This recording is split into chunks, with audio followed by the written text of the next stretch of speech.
for a few minutes and we'll get everyone logged in here, including myself. Thank you for joining us. We'll get all set up here. So we'll give everyone a few minutes to log on. Yep. How are you doing today, Bonnie? I'm doing good, and I don't have a fever. Okay. Did you take your temperature? I took my temperature before I came in the door. These may be our new protocols. Yeah, and so what is a normal temperature, anyways? Well, it's funny because people have been talking about changing the normal because people are much different than they were. But 98.6 is the general rule of thumb. Okay, so if I'm less than 98.6, is that okay, or is that should I be concerned? As long as you're not hypothermic. Okay. So do you feel hypothermic? No, I'm just. I don't know what the symptoms are. I'm just asking I you. don't know. Hypothermia. Who knew? Alrighty. But yeah, I'm doing well too. But that may be our new standard is having to take our temperature before Isn't that crazy? So we'll see. Crazy. We'll see. Well, that'll be fun. yes. I mean, would we have to do a different temperature, or I'm sorry, different thermometer every day because? Oh, because don't you kind of like? Or everyone would have to have their own. Because thermometer. you know what? Yeah, I think it would. And then, does your thermometer? You have to make sure you get the right thermometer because there's two types out there. Oh. Well, I think there's 3. Oh, there is 3? Yes. Okay. Because now they have one. It looks like a gun, and they stick it on your head. Oh, and it goes, and then it goes across. Yes. Yeah, but I don't think I can afford that again. Well, I know. I grew up with the stick of the tongue type. Under the tongue. Which one did you grow up with? When I was little. What's that third type of? Yeah, I think they seem so much bigger, and they're the same size, but and they're the same size. Yeah, the same size thermometer is but is the butt one. The butt. The butt one. That doesn't sound very comfortable. It doesn't. Well, I guess it all still works. So whatever works to stay safe. Yes. I assume. I hear you on that. So yeah. So this evening, what we thought we would do, since the Sangiovese just went out in the April club shipment and the May by monthly, we sent out the 2018 Sangiovese, and we'll be tasting the difference between the 18 and the 17, which I think I have 1 case left of. But the fun difference in this, which is the last time we did the Barberas, and the Barberas came from the same vineyard, same grower, same everything. This time we'll be tasting the same grape, but it'll be 2 different locations. The 17 came from down in Santa Barbara County, and the 18 came from Monterey County, so wow. just west of our estate vineyard. So we'll talk about the difference in the 2, how they compare, how they contrast, and then of course origins of Sangiovese, typical flavor profiles, Sangiovese in Old Country, which it's in Italian grow, and then Sangiovese in the United States, and of course, as always, we'll have some quarantine tips at the end. So that'll be fun. Exactly. And of course, if you guys have any questions, comments, concerns, please submit them. And at the very end, if you guys wait with us long enough, we have added all the names to our bucket, and we'll be giving away our next quarantine care package at the end of this episode. Yes. So stay tuned. And make sure you make your comments, because that's the only way you can get in the bucket list. Oh, Just letting you know. All right. Just Well, for gosh. We have, oh, cool. We have some. Hello, JT, Brittany, and family. Thank you guys for joining. Right on. Hey, JT. Thank you, Hi, Jeff, family. for the compliment. He says we're hotter than 98.6. Ooh, Watch out. ooh. Andy Nichols, good to see you. Right on. Hope you guys are well. And then thank you, Nancy and Jeff Nichols. Oh, you guys are in the Bonnie. Oh, yeah. We'll talk about Bonnie and her funky chicken at the end of the episode. We have some fun things to talk about. Who knows how to do the chicken dance? it's been, I gotta tell you, it's been a nice week since we had last Friday. We had not yesterday, but the week before we had a protest in Paso. And then I want to say this week I think Paso did a little better. Paso was really nice. The heat is on. Anna, sorry. Anna. Oh, I have to. I'm reading. Okay. Anyways, the weather is starting to warm up here. It has been gorgeous. We've been in the 90s lately, but next week is going to be a little cooling trend at 87 to 85. Yeah, it's so it's going to be nice when we do our Wednesday night Barbera cook-off with John. What's his middle name? We won't talk about that. Okay. I don't think he would appreciate that. No, but it starts with a B, right? Mm-hmm. So he's John B, and then we call him the big man. The big man, of course. Very good. And then my brother who's watching is JT. JT. Or I call him Juan Tomas. Juan Tomas. Yeah. Right on. Alrighty, so let's get into the Sangiovese. Go ahead and talk about Italy. Alright, so Sangiovese is, that is where it was born in Italy. It was born in Chianti, is one of the main places. And Chianti is located in... Chianti is the name of a wine too, right? Well, Chianti, the only reason why you can call it Chianti if it's made in Chianti, Italy. Kind of like how France. It's like France. So France and Italy are always arguing, and so you have Bordeaux, you have the Rhones, but anyways, so in Chianti, Italy, which is in Tuscany. Okay. So I'm gonna to show you guys which part of the boot we're talking about. Yeah. So the red highlighted part is the Tuscany region. And that's where, Sangiovese is grown in other places, exactly. But this is the most dominant location. Montalcino, and that is where they actually have a special clone of Sangiovese. It's Montalcino, Brunello, right? Brunello, and sorry, I had it. I thought I wrote it down. I wrote it down and I was wrong. Oh, there it is. Grosso. Oh yes. Okay. Yes. So Sangiovese Grosso is a special clone of Sangiovese, and then you have the different. The Brunello. The Brunello. So there's Brunello, Grosso, and they're different in the way of they have a Reserva, a non-reserve, and it's not because it's how long it's been aged. And, with the Brunellos. Yeah. So that's what's pretty trippy. So it's 100%. So yes. So we were talking about that earlier. So there are 3 classifications of the Brunello. Correct. And so you have your Rosso, which is aged for a year. Yes. And then you have your Brunello, which is 2 years? Or was it? Because the Reserva is 5 years, and that's the high end. So they classify them by age of time in oak aging. Yeah. So the Brunello is 2 years, and then another 4 years. So 4, 5, 6 years. 6 years for the aging for the Reserva. Yeah. Oh. And then it's 2 years, and then 3 years for the second one. Okay. And then it's like, gosh, a year or less, 6 for months the Rosso. for the Rosso. And Chianti, and that's usually in that little basket bottle, which I love. And one thing I've learned, and I always thought Sangiovese was just the base of Chianti, and I thought they put other wines in there, but Chianti is Sangiovese, and it has to be at least 80%. 80%. 80% to be called Chianti Sangiovese. But there are ones that have the 100% Sangiovese, which ours is 100%. 100%. So we're right up there with those Reservas.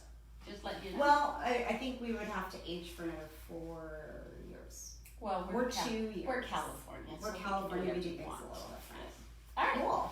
So All anyway, right. So flavor-wise, what do you normally get in an Italian Chianti? Because we were when we did the Barbera, we talked about how Barbera in Italy is much different than Barbera in U.S. And so I'd imagine that the Sangiovese is similar. It is, but Italy, you're gonna get like some like espresso. You're gonna get a little bit of roasted tomato. Mm-hmm. You're gonna get some oregano. So you're gonna get a lot of Italian We should have brought our notes. spices. Italian notes in an Italian Sangiovese. Oh. And but Sangiovese is grown all over the world, but 95% of it is all in Italy. The rest, there's just like slivers. And it's here, California and the state of Washington. Yeah. Okay. Fun fact. Fun fact, Washington, you go. And then not very many other places. There is like Argentina, you're gonna get it in France, a little bit of Australia, but not too much. Sangiovese is I guess it's not their favorite grape, but it is grown all over. So. Okay. Well, that's exciting. So different flavors. Do we know? And it's hard to find a vineyard in California that's Sangiovese. It's not as popular, and a lot of times they call them calatals. So anything that's an Italian varietal planted in California is called a calatal. But did they say, is Sangiovese the dominant grape grown in Italy? Yes, Okay. It is the #1 grape grown in Italy. Okay, Yes. I was curious So about that, yes, and it's over Nebbiolo, over Barbera. Okay. So it is like their main squeeze. Their main squeeze, kind of like our Cabernet. Exactly. Okay. Exactly. Well, that's good. Cool. Alrighty. Well, I will talk a little bit about what we have in front of us. Just so you guys know, what we did is we have decanted the 2018 just because it's a little young. We want it to kind of open up a little more so we can get some of the flavors out of it. Totally different noses. It's a very bright wine. It's very young still. And of course we have the 17. So the big differences are the locations. So the 2017 vineyard was one that we just kind of got by chance. That is down, if you guys are familiar with California geography, it's in Los Alamos, which is in Santa Barbara County, kind of by Buellton area. If you're not familiar with California geography, think south of Paso Robles and north of Santa Barbara. So it takes about an hour and 15 minutes, I think, to get down to Los Alamos, would you say, from Paso Robles? Yeah, because Buellton is about an hour and 40 minutes, I think. Okay, so maybe a bit more like an hour, depending on how you drive. Yeah, I think. I drive pretty fast. Yeah. Lately, I've been driving a little slower Yeah. due to vehicle problems. Oh yes, that's cool. I should have gotten a picture of my rental car. Anyhow, so as far as location, this is down in Los Alamos. If you're familiar with that region, you're inland from the beach. You're not on the water. You're right off the 101. The vineyard here is called the White Hawk Vineyard. It's a very well-known vineyard for Syrah. I believe they have some Pinot there. They have the Sangiovese, and they have a couple white varietals. But it's a beautiful location, very hilly. And when I went down to look at this vineyard, the first thing I noticed was I was checking it out. And it was right around harvest time. It was by chance, like I mentioned. And so I left here at about 4:30 or so. Got down there. It took me a little while to find it. It's in this little area called Cat Canyon, and it's beautiful. I know exactly where Cat Canyon is. Cat Canyon. I love that place. Yeah. But it is one half of it is a cattle ranch and the other half of it is a vineyard. So it was really kind of a nice drive during the busyness of harvest. But I got on the vineyard and you're looking at a map to see where the Sangiovese is located on the vineyard. And so you kind of figure out where it is, but the maps don't show the elevations. So I'm kind of driving up a hill because the Sangiovese at this vineyard is at the very top of the hill. Oh, wow. So I'm driving up and I start noticing, I'm like, oh, my wheels are kind of starting to sink in. And it's a little dark. So I was like, oh, I'll just get out and walk the rest of the way. So I get out and walk, and the first thing I notice is my boot just sunk into the sand because it is very sandy soil there. Oh, right on. And then the other thing is the pH of their water, just like we were talking about in the Barbera, is much lower than ours. So Sangiovese, being an Italian varietal and also being more of a food pairing wine, is lower in pH in general. So if you add that sandy soil and that very low pH water, the biggest issue that we have with this grape is going to be ripening the pH, not necessarily your Brix.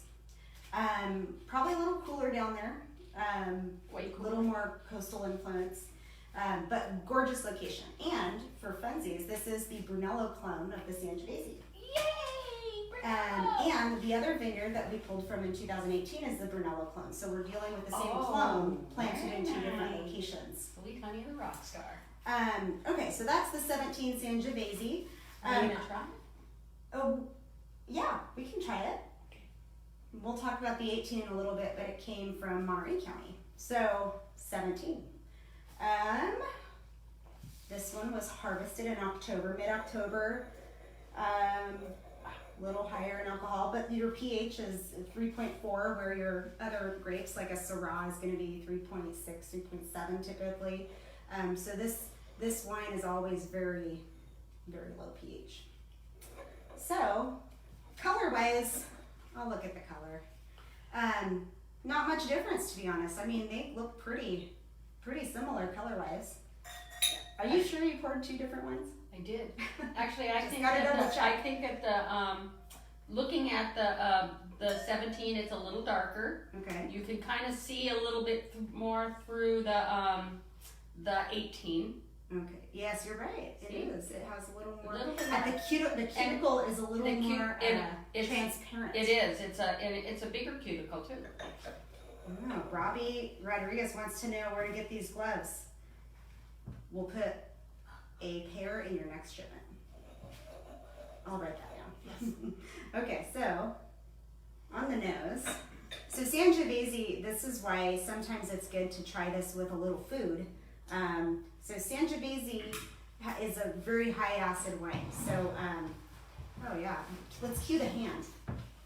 Cue the hand. Sorry. We have the hand. All right, so we thought we would try this with a little tomato sauce. Yeah. So this is Dad's Just tomato to help sauce. cut some of that acidity Oh down. my God. All right, but on this nose of this 17. Oh, let me put this. You're fine. On this nose of the 17, what I get some brilliant fruit on that. I do get a little blackberry. You're getting the fruit. I'm getting mostly. I'm getting a little blackberry. I'm getting some savoriness. I don't know if it's a cooked tomato, I think, yeah, you would probably get a little dried tomato maybe. But you just had some. Sun-dried tomato. Yes, that's exactly. Sun-dried tomato. And you're right. I'm getting a little bit of an herbaceous spice. Yeah. Definitely. You're getting blackberry. I didn't get anything black.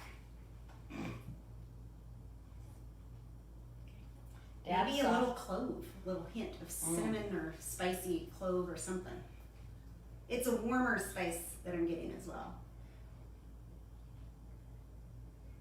So typically whenever you do something with food, if you want to see what the difference is, we always say wine, food, wine, just so you can taste the wine, see what it's like on your palate before, BF before food, and then AF after food. Oh, Typically it's with did cheese. you just make that up? Yes, I did. I like it. I'm on the fly. I'm good. Okay, this is Dad's, he calls it gravy. He calls it gravy. It's a tomato meat sauce that while in quarantine, Dad's been cooking up a storm with his mom, my grandmother's old recipes. So we have had a supply. I do a food trade with Dad. So I'll cook some stuff and go put it in his freezer, and he cooks stuff and drops it off for me. Very good. But I have had a lot of this tomato sauce. Your dad has, with this spice, the spices in your dad's sauce though, I get a lot of, I get a lot of the oregano and out of his. There might be oregano. There's rosemary in there. Rosemary, and whatever those are in, this Sangiovese really brings out those flavors. I'm almost getting even an olive or like a. Yep, a I'm green trying to olive or a think. black. I would call it maybe more green, but it's something like more of the the pickle sauce or the cure A the pickled cured olive? Yeah. Not a black olive actually. It's gonna be more of like a green olive, clamato. Mm-hmm. Okay, I expect great things on Wednesday. Oh, I expect great things Wednesday too. What do you think pairs the best with Sangiovese? What is my recommendation? Spaghetti and meatballs. Sangiovese for me is, especially in the warm, this is another time to drink Sangiovese. It's a red wine. We were just discussing this yesterday. My mom came to visit for Mother's Day, and we were, we opened a bottle of wine, and it was hot last night, and it was just a little too warm, and so we had to switch it up. Sangiovese is a great wine for summertime.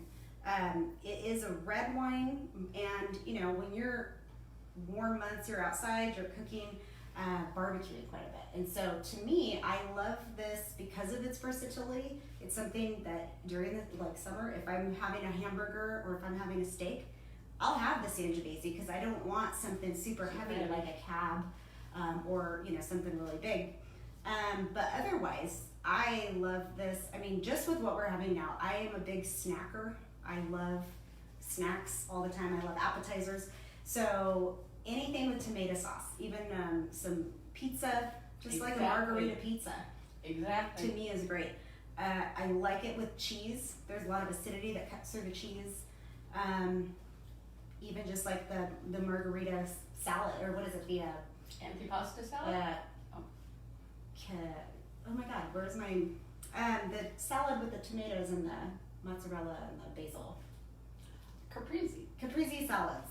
I love that in the summertime with the Sangiovese. Well, and plus, it goes with a lot. It's versatile. And one thing that's great about this wine is if you drink wine out there, it's very hard to find a wine that goes really good with like vinegar, like a balsamic vinegar, and that this wine is perfect for that. Mm-hmm. It has that. It stands up to that. But it's a very light wine.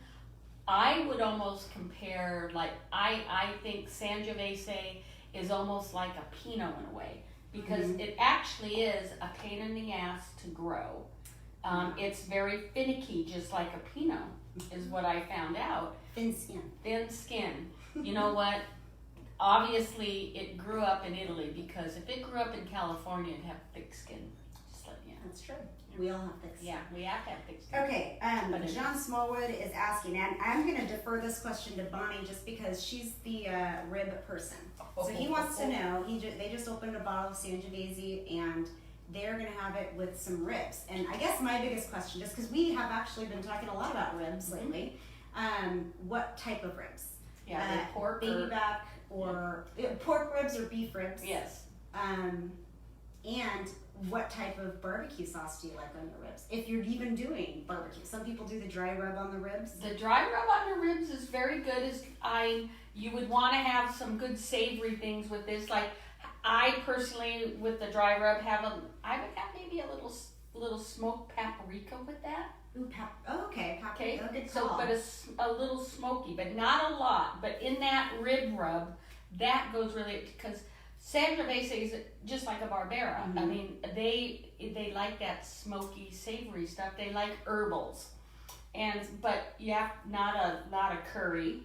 No, you want more of like the oreganos and the rosemaries and the I wouldn't be afraid of beef short rib. Oh my God, it's gonna be amazing. Oh, yes. It's good. Baby back. Especially if you have I've had lots of different types of short ribs, and I never used to be a big short rib fan, but I think it's just how they were prepared. Exactly. But it depends on the sauce. I think when I was thinking ribs, I'm thinking the barbecue rib. I was gonna say with the baby backs in it, like that sweeter barbecue. I think it'd do okay, but I think the mesquite type of ribs would be a little too much. Yes, it would. The beef ribs. Yes. But short ribs, I think you're gonna be good. There's a lot of flavor in short ribs, and I think you're gonna be exactly. And if you have the sauce with the short ribs, usually short ribs will have like that vinegary, balsamic, or whatever, that type. Yeah. It's gonna go. Okay, here we go. down. We have more info. Oh. More intel.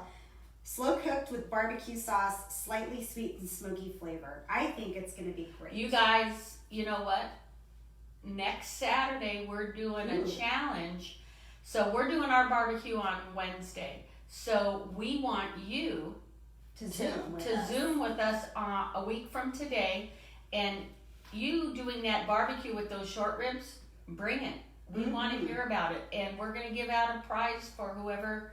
We have the 3 categories. So it's So the whole concept is a barbecue item, and it doesn't have to be a main course. It could be an app barbecue item that goes with Barbera, and it could be any item. And the 3 categories we will be judging this on are best summer vibes, most exotic use of ingredient, and then the winemaker's choice, which will be kind of the favorite of the winemaker. And so that'll be next Saturday, and we're challenging you guys, and so we'll be Zooming with you, so we'll be able to see you. But guess what? You could just have a great concept, and it won't even have to taste good. You just have to talk it up. You just have to be a good salesperson, because we can't taste it, but we will watch your face while you taste it. Yes. So if it's really bad, we'll know. I think. Yes. But yeah, I mean, I just hear of all these things. I know that John is talking about his ribs, and I gotta say, I'm hungry. And then Robbie Rodriguez at Harris Ranch, blueberry short ribs. I gotta say, I've never had a bad meal at Harris Ranch, but I also have never heard of these short ribs. What are they? I mean, blueberry short rib. So I'll have to ask a little more, and maybe he can join us next week and tell us a little more about these blueberry short ribs, because that sounds interesting. We've had some interesting stuff.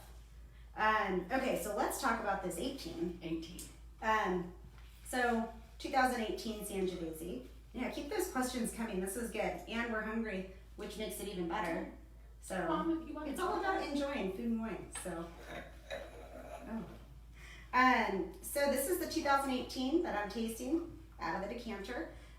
This came from Monterey County, like we had mentioned. If you're familiar, once again, with California geography, if you know where Fort Hunter Liggett or even Mission San Antonio is, this vineyard is on the way to that location. So it's going to be just north of our vineyard, which is in San Miguel, and then about, I would say, 10 miles to the west. So it's going to be a little closer to the ocean. They still get the same heat that we do, probably more temperature fluctuation on those hot days. It'll probably get a little cooler there. It's in this big valley over there called San Antonio Valley. So this is a Monterey County grape, and its sub-AVA is San Antonio Valley. The name of the grower, Lockwood Valley Vineyards. We've actually worked with them before, and we had mistaken. We thought that they had actually pulled their Sangiovese out, when in fact they hadn't. They just, they just took some of it out. They still have quite a bit of it left. So they're great growers to work with. Very happy with the fruit. So as far as timeline of grape crushing between these two, so in the 2017, we picked that middle of October. In 2017, this one we actually didn't pick till the middle of November, 18. Which is really late. 18? The 18, yeah. The 18 we didn't pick till middle of November. And well, 18 was a weird year too, wasn't it? Like every year seems to be a weird year, I gotta say. Okay. Let me just ask you a really quick question. 17 was up on the top of the hill. Mm-hmm. This one you said was in a valley, so was it in the valley on the top, or was it more in the it's in the valley. It's in the lower part. Definitely not in like any kind of a riverbed area, but it's definitely in a lower part of the valley. So and it probably gets a little bit more coastal influence coming with the through? wind. With the well, wind? I think they both do. Yeah. But the valley does. To me, it just like I just asking because they say valley floor to hilltop, totally you can get totally different. And it's hard because it's apples and oranges with locations, because it'd be interesting to try something where you're dealing with the same site and you pick something from the valley floor versus picking something from the top of the hill. Where now we're dealing with the top of a hill in Santa Barbara versus but they're valley both floor. but they're both cool places too though. They're both pretty hot, I would say. I mean, warmer. It's not cool climate like a coastal Pinot or a Syrah. All right. So that's good. I'm sorry. But you do bring up a great point with the coastal influence, because if anyone's been to the Central Coast, you know that we always get that breeze in the afternoon, and that's that coastal breeze. So a lot of times with varietals, especially like this one, vine orientation is pretty important. So it does like a little breeze in the afternoon. So these vines are oriented kind of a little more east-west, so a little more wind flow through the vines. Cool. Okay. Sorry, I didn't mean that. No, not at all. It's great points, great questions. Other than that, as far as the sugar level, very similar. Sugar on the 2017 came in at about 26.5. The 2018 came in a little high, it was 27. But like we were talking about, it's because we were waiting for that pH to kind of start coming up. So we're not dealing with as much acidity in the winery. pH ending was pretty close. You have 3.45 and 3.5. So very close. Barreling was pretty much the same. We typically never put any new oak on our Sangiovese because it is a little more delicate and it will absorb a lot of that oak flavor. And I don't want to take away from the fruit flavors on this wine because it is kind of a nice bright wine. So used French and used Hungarian is what we used on both of these.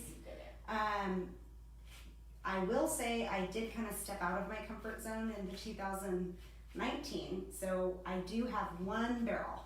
It's a big program. So you're talking about maybe, I don't even know, but one barrel of 20 barrels is a new French oak on the 2019. Yeah, so we're experimenting. And is that from? Because I got it from some of these smaller coopers that are real artisans. But 2019 Sangiovese. But where and what vineyard was it? It is the same one as the 18. So okay, cool. That's what I'm kind of excited It'll be about that. Interesting to see how it goes. I'm very excited about that. Oh, clone. Thank you, Andy. So clone on the Lockwood Sangiovese is also a Brunello clone. So these are the same clone of Sangiovese. Age, I am gonna say not 100% positive. But I would say they're within. I will say this. I know that the White Hawk Vineyard is definitely younger than the Lockwood Valley Vineyard, but probably not by much. I think the Lockwood Valley Vineyard is about 25 years old, 20 to 25 years old, because I was talking to the farmer about when they were established, and they planted different varieties at different times. So if we say that the Lockwood Valley Vineyard is about 25 years old, I think this one's going to be about 20. But I would say it's a little bit younger. Not by much, but they are both the same clone of grape. So we will talk some flavor. But yeah, that 1 month difference, and I that could be a weather issue as well. So we don't know. So we're gonna go ahead and taste the 18. Well, much brighter on the nose. It's so super bright. I get more fruit on this one. I get a little cherry now.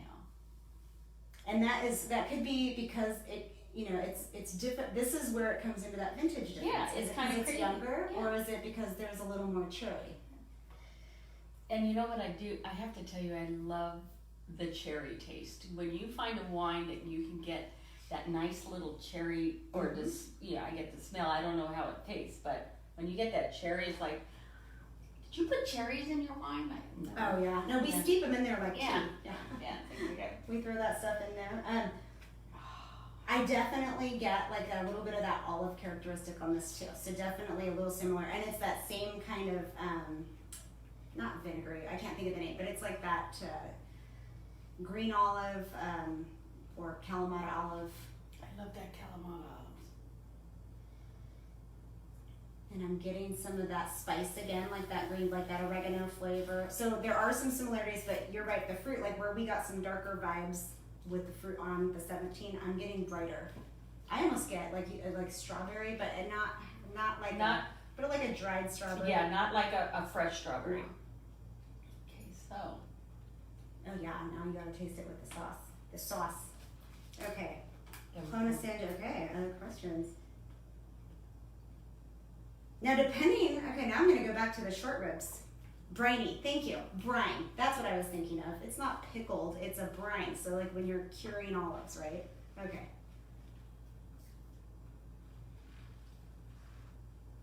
I have to tell you. Oh, it's like an epiphany. What do we got? It is. I'm not sure if it's because of the rosemary that's in here, but I like the taste, but I think I like it better with the 17. Oh, interesting. Opposed to the 18. I'm almost leaning the it's other a little direction. Younger. I like younger. I will say this. To me, the 18, and this could also just be because it's going to open up a little more as it ages. It is very smooth on the palate. Oh, it is. Both of these wines are a little higher alcohol than we like to see in our Sangioveses, but we go on flavor and whole balance of the grape. So to me, having a wine over 15% alcohol is not something that I like, but definitely different years. Otherwise, all the data that we have, it means that these grapes were ready when we picked them. As far as like their pH level, all of the other things that we measure with picking grapes. But I don't get a lot of heat. Oh, no, I'm not talking It's about a the heat, balanced but wine. I'm just saying it's very nice, but I think I like the gravy with the 17 to where I think I like the 18 just drinking on its own. Does that make sense? Okay, yeah, I can get that. I was almost going to say, I think I prefer the 18 because there is a little more tannin, very mild, but a little bit more tannin to this. Where this one, to me, the 18 is just a little more smooth over the palate. Okay. A little, but maybe that's why this one would be better with food. It has a little more structure, a little more backbone. Well, the 17 has a little backbone. Yeah, the 17, yes. sorry. Okay, it wasn't. I'm pointing at a glass, and I think you guys can see the little number because we're cheating here because we have to write the vintage on the glass so we don't screw it up. Yeah. So, yeah, I'm going to say I do like them both. And for having two completely different locations, there are a lot of similarities. There are. And I think what we're seeing is maybe the higher temperature up there in Monterey County is I think why we're getting some of these brighter fruit flavors. And I really, in what I feel too, is this 18, it is going, I think in a year, when we're ready to taste the 19, to compare the 19 to the 18, I think the 18 is going to actually surpass, it's gonna kind of blow the 17 away. Because 17 is tasty nice and I love it, but I think this 18 has it. I can taste the potential to where this is. I'm gonna let this lay down for a little while. I think it'll be very interesting. And it's gonna. I'm gonna have to snaggle tooth. I'm gonna have to get a 17, a couple of 17s. I mean, as somebody who is somebody who. So I'm gonna get a couple of 17s, couple of 18s, and I'm gonna put it away, and then. This is also why doing those vertical tastings is so much fun because you can taste them. And that's what I love about verticals. I love the verticals, and I know that you and your young wines, but I did prove you wrong with that 13. I think it's just because I'm young and impatient and I just drink it. If it's at my house, I'm not aging a lot of wines at my house. I am very lucky. There's no way I'd be able to taste a lot of these older wines if Dad didn't have a little storage thing up there. I mean, because I don't age a lot of wine. So it's nice to be able to do it. You really don't have to. You really don't have to. You're a winemaker. I'm not patient. That's my problem. I kind of wish sometimes that I could have just like a barrel and I could just, tap my own wine. I mean, like have a barrel of your Sangiovese and just drink it that way. It's just... we'll talk. I was going to say we'll talk about aging here in a second. If it's at my house, come on, Jared, don't make fun of me. I know you're the same way. Who is that? My friend Jared said, "Ha ha ha," quote unquote. If it's at my house, I drink it. Okay, my brother, do you have any input on when you want grapes picked on other farms? I.e., we are looking for a certain pH on grapes. Yeah, absolutely. So when we go into a vineyard, this is where, so I'm a visual person and I wish I had a big chalkboard behind me so I could show you a bunch of different meeting points. So when we first start, I know, can you, but this is like watching all of these, I have watched almost every single day another webinar or public announcement or state address or whatever, and watching the sign language people are doing all kinds. It's like a whole nother thing. I don't even know what you said. You could have sworn at them, Bonnie. Keep your mouth shut. This is a family program. Just kidding. It is. It is a family program. At any rate, so when we're talking about a vineyard, you start getting ready to harvest, and you'll have a track record of the vineyard, especially if you're dealing with the same vineyard every year. And everything depends on the year. So for example, right now, the grapes came out, it's been a very cold spring initially. The grapes came out about 2 weeks late, 2 weeks to 2.5 weeks late. So right now we're a little behind, but some of that could be made up with temperature, weather as we progress. Different varieties traditionally are ready at different times. So I like to walk the vineyards as they start getting ready, just to get a baseline, because sometimes you have complete flukes. There is, I'm trying to think of what it was that came in very early. Zinfandel to me is typically kind of a middle season grape, but I believe in 2017 that was one of the first grapes we pulled, and it was a complete fluke, but it turned out amazing. I was very happy. Oh, well, it just gold, excuse me for freaking living. I mean, I had to go check that vineyard several times because you do get flukes sometimes. Picking samples is difficult, and you're trying to take a small sample and project that over several acres and tons of grapes. So you have to be consistent. So when you start looking into harvest, you're going to start walking the vineyards, and I start once a week. Every vineyard I'll go by once that week. And you always want to make sure when you're collecting a sample, you go at the same time or a similar time. Morning is the best. So if you're going to say, okay, I'm going to go out at 8 in the morning, and I'm going to start at this vineyard and go by all of them. So you have to go through at the same time on each vineyard. So it's a good sample, you get them. So the first thing you look at, that's a great, some people will pick off bricks alone, I don't. The first thing you want to look at is the bricks, which is the sugar reading. And that is not, you can't convert bricks to like milliliters per gallon, that is actually the measurement amount. That's like saying inches. Bricks was the last name of the gentleman who created that measurement style, but it's a level of reading of sugar. So I think I've mentioned this before, but grapes, wine grapes, you're gonna typically pick, some of the lighter varietals, they'll pick at 22 all the way up to 28 to 30, I've heard. That is a bricks reading. Now, when you get a grape at the grocery store, if you're going to go get like some Thompson seedless or something, those grapes are typically around 17 or 18 bricks, just to give you guys a relativity as far as the sweetness level that you're looking for. So bricks is definitely the first thing you're looking at. And then the next thing that I watch is pH. We like to see a normal progression of bricks.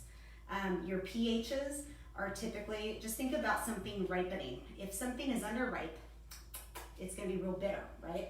So that's going to be a lower pH item.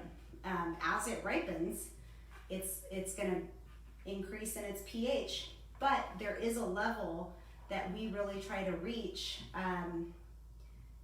because if it is over a certain amount, like typically we try to pick before it gets to about 3.7 or 3.8. And that's going to be completely dependent on the vineyard and the dirt and the soil and all that. Because you can adjust these things in the winery, but our big program is presenting a vineyard and presenting a growing style and whatnot in a wine. We don't want to do any adjustments. We want to bring in a product and not manipulate it, not change it, and just basically kind of nurture it into the bottle. We don't want to do anything. You can, but I feel that those do come out in the wines later on. The more that you do a lot of adjustments in the winery once it's great. Correct. But there is a point where those two numbers, your bricks and your pH, will go out of balance, and your pH will really start skyrocketing because the grape is done. It's not ripening anymore. But maybe your bricks won't finish and your pH will just continue going up. That to me is a sign to walk away. So that actually happened last year. So the bricks. To one of your grapes? Yeah. We weren't able to bring in the Zinfandel that I had picked, or that I had hoped for last year. We were walking the field, it was going along fine, and then it just never, sometimes your sugar will just get stuck at a certain level and it won't progress. And so we ended up not bringing in Zinfandel because your pH just started going off the charts. You're also looking at temperature, your weather. So if you see any frost on the radar at that point and you know how far you have to go, it was just not at a point. The bricks was too low for me to bring it into the vineyard or to the winery, and so we ended up walking away from it. Wow. That's okay though. It's always another year. We actually get to go to. So we don't have a 19s in? We probably won't have we don't have a 19s in, but the vineyard that we get to go back to is the Winebush Vineyard over on Union Road, the same one as the 17th. Oh, yay. But okay, so that's the other thing that comes in is flavor. So those are the chemical things that you're looking at is your bricks and your pH. There are some other things that we look at when you get real close. So then you're walking these vineyards once a week. Once you get kind of close, once you're at it, like, I don't know, to me, the number is like 24. Once I see 24 bricks, I'll start walking them a few times a week just to make sure that we're not getting spikes and whatnot. And harvest time, you're getting all kinds of crazy temperatures. You're getting 100-degree days sometimes. You're getting cold nights, cooler days, maybe some clouds. Rain is always sometimes an issue around harvest. But the biggest thing that we pick on, let's say I have a grape. So those are the chemical things that we were talking about. Now I'm going to talk about the physical elements of the grape and the flavor. I mean, that's really where it comes down to as well. Okay. So you're walking your field and you see a grape and you want physical attributes to that. When it's ripe, you want to be able to bite into that grape. You want to see the seeds. You want to see some ripening on the seeds, some browning. You want to see a lot of that gelatinous material kind of separating from the seed. So those are a lot of physical things that you can track too. So you'll start tasting the vineyard every time and you're just going to keep tracking it and making sure that all of those things are in line because there's a natural progression. It's just like when you know that you're feeling ill, you know. Just like when you see a blip on the radar of any vineyard, you know this is going to be a problem. So when you walk the vineyard and you want to taste at the same time you do, has there ever been a time that you've walked a vineyard and it tastes like, God, that's almost ready? Will you go back in a couple of days thinking, okay, so it's not just once a week. So when you taste that grape, it's like you potentially know, okay, I think I need to just, if the weather stays like this, a couple more days, this will be perfect. Yeah. Is that how it is? Typically. I mean, Okay. but let's say I'm a couple more days. In a real world? Yeah, well, like I was mentioning, sorry, it's the corona. Just kidding. It's not corona. No, it's not. So you know, you're projecting ahead. You're like, okay, what's the weather gonna do? Is it gonna cool down? Then maybe we shouldn't bring it in because that's another thing is temperature in the winery. But you're gonna taste it and you're gonna say this is not quite ready. Now, if it's gonna be cool for the next week, you're gonna say I'm gonna wait another week. Okay, but you'll taste it in a few days. Because you want to make sure that progression is on par. And anything to me, like I said, like after that 24 bricks, you can get some heat waves, and so you're going to want to go out there again and check on it. You can get a cool spike, and I've actually seen sugars reverse. So that was 2017, and that was a crazy year. But you're tracking all this stuff, and that's why I say I wish I had all these graphs because you have your bricks thing, you have your pH. And those all kind of intersect at different waves, but then you're going to talk about your flavors, you're going to talk about the visual, the texture, the physical structure of the berry. I mean, there's so many things. And so like you're trying to pinpoint, you're trying to throw the dart on that bullseye, and then you call your harvester, I'd like to pick on Friday. We're impacted, we're a week out. So now everything that you've worked on is blend. So it's like, it's a big team effort. Anyways. I hope that answered the question. It did. Yeah. Maybe we'll have to do one of these while we're walking the vineyard.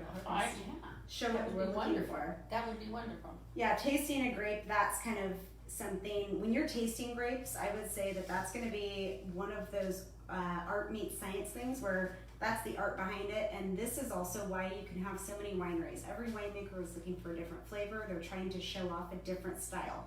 So I think that's... I look for a certain flavor and it's really hard for me to put it into words, and it differs between varieties. So Jared, come out and walk a vineyard with me someday.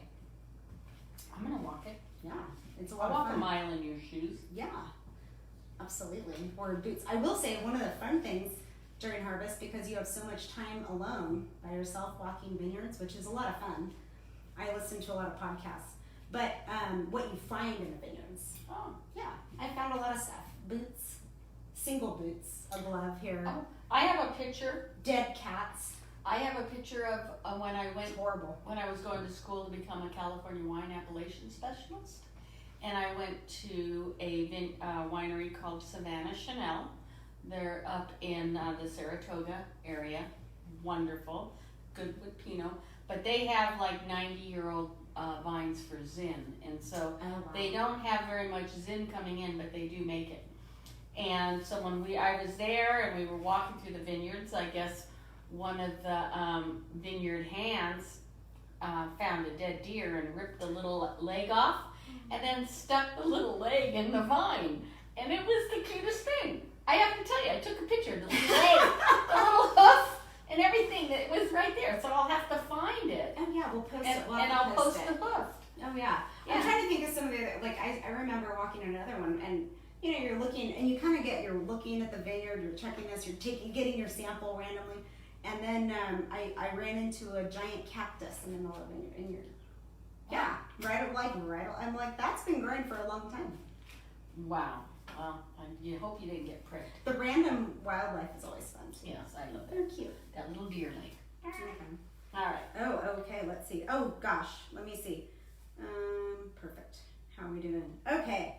So, any other questions on the Sangiovese? I hope we covered it. I feel like I've been kind of all over the place. No, we covered it. We did. Someone got me on talking about walking vineyards, and I just go all over the place. Oh, sure. And we know chemistry. who that is. I'm gonna try to put together a graph to kind of show you guys like what are all the numbers that we're looking at when we go to harvest. Cool. Alright, I think we're ready. Ageability. We'll just get back real quick. Okay. Sangiovese is one of those grapes, one of those wines that I'm actually quite surprised at how well it ages. Mm-hmm. I ran across about 2 or 3 years, probably let's call it 3 years ago, so 2017, I actually ran across the first vintage of Sangiovese we did, which was a 2003. And it was still okay. I would not call it in its prime. I would have liked to have tasted it. When it peaked? Maybe at about 2015, but it was good. So I would say these lay down for 10 years. I am very comfortable to say 10, maybe 15. But I was very surprised. Cool. I'll talk to you in 10 years. There you go. Okay, so we'll talk about some more fun and exciting things. So we always like to, please continue sending us questions. We'll just continue answering them. But I wanted to talk about some more fun things because last week we had to talk about quarantine tips to calm you down because there was so much tension in the air. Hand those while you're talking. Well, it's I'll put her up. She's comfortable. But last week we were talking about we had this rally. It was horrible. It was okay. I mean, it's happening. It's all around us, but in the park. But there was a lot of tension in the air. So we wanted to talk about different things to do to calm you down, and we were kind of at a loss. But this week, Paso Robles, some of the locals started putting together a socially distancing cruise night. If anyone has ever been to Paso Robles or in like Memorial Day or things like that, we always have car shows, we have cruise nights, it's a lot of fun. Super fun. And so they put this together on Friday night. Last night. Last night. And very fun. It was awesome. It was great. And everyone was responsible. No one was gathering. No one was rowdy. And you know, I want to show you cruise night. Cruise night is like American Graffiti. A lot of people will come out there with their old muscle cars and hyped up cars and cars on 2 wheels and stuff like that. So, you know, Bonnie has 2 wheels. I have 2 wheels, and I like to do my thing different. So Bonnie was out there to make the crowd smile. So I'm going to show you guys the belle of the ball. There's Bonnie in the chicken suit on the scooter. So this whole cruise night made the news, and I gotta say, I saw Bonnie in several cameos in the news and on a lot of people's videos. I think they wanted to capture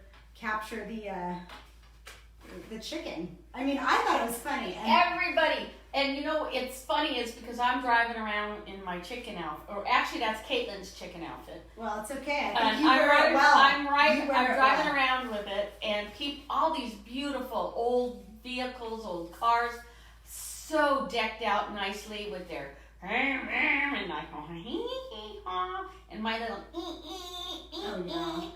this chicken was driving past. Everybody was yelling at the chicken. They weren't even looking at Everyone took a picture. And I will say, now, when we were getting ready to go out, you went, and right before you left, I saw a bunch of motorcyclers, like Harley Davidsons, drive by. And I said, those are your people. And you were talking to me earlier about, like, the wave, and you said they normally don't wave. There's, like, a motorcycle wave. Yeah, there's a motorcycle. You're driving like this, and then when you see a motorcycle, you kind of like, you put it's the low hand. You don't low hand. You don't go like that. You do a little, just like a little hey with your head. Because motorcyclers are cool. We're cool. Well, I used to drive a Harley, and they used to do the low hand to me all the time. Now when I drive my scooter, I do the low hand. They look the other way. They don't even want. But last night it was a little different. She had the Hells Angels chasing her. Yeah, it was crazy. Look out! The chicken was on fire. Well, and so this made me like it was a great night. There was so much levity. People were happy. People were smiling. Everyone was responsible. There was no and it was just very heartwarming to see. And they invited. You didn't even have to have you didn't have to have a hot rod or a motorcycle or anything. People were out, just their families in the car, cruising up and down the streets. It was very heartwarming. So I thought this week what we would do is talking about. More pictures.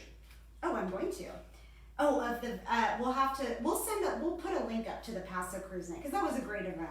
But I wanted to talk about some of the other things that people are doing in the communities while we're sheltering in place, which we're all at a little.